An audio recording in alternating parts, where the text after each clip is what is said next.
Sumagot si Bildad na Taga, "Siya nga lahaya ay makapangyarihan at dapat lang naigalang ng lahat. Siya ang naghahari sa mga anghel sa langit at nagpapanatili ng kapayapaan. Mayroon ba kayang makakabilang sa mga anghel niya? At wala bang taong hindi niya pinaliliwanagan?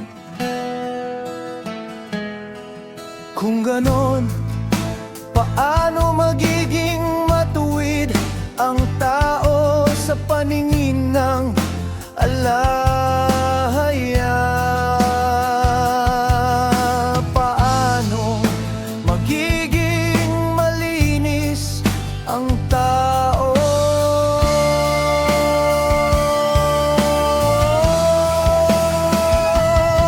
Sa paningin niya, ang buwan ay walang ningning, at ang mga bituin ay hindi nagniningning. Lalo na ang tao na paramod lang, ang tao na isa lang namang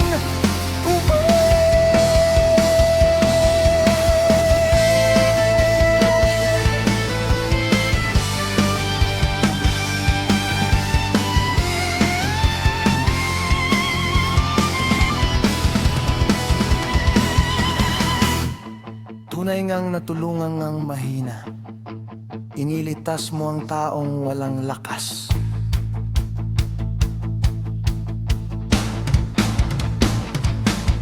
Ang galing ng payo mo sa mga talagang napakalawak ng karunungan mo.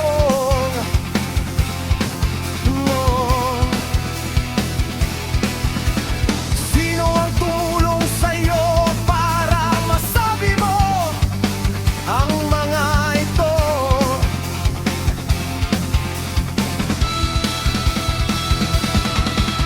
Kaninong espiritu ang nagsalita sa pamamagitan mo?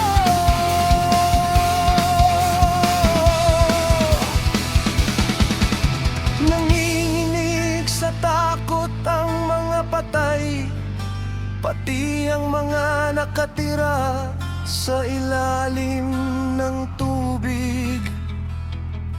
Nakikita ng alahayat ang mga patay.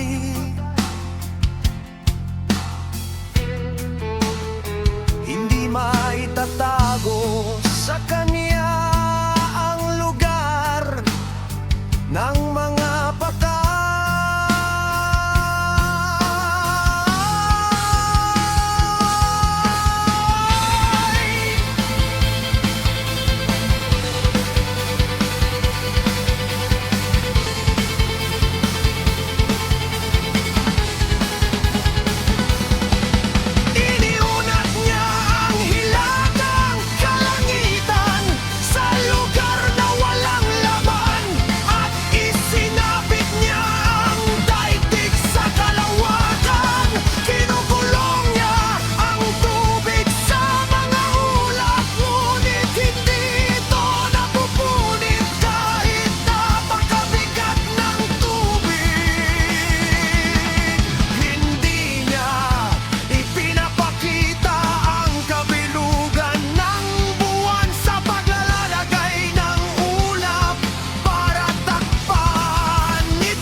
Sa kanyang hininga, pumapugi ang langit.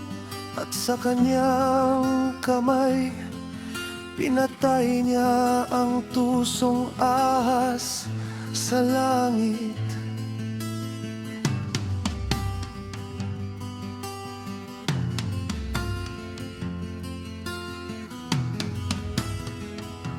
Ito ay ilan lamang sa kanyang mga ginawa, at bahagya pa lang nating narinig tungkol sa kanya.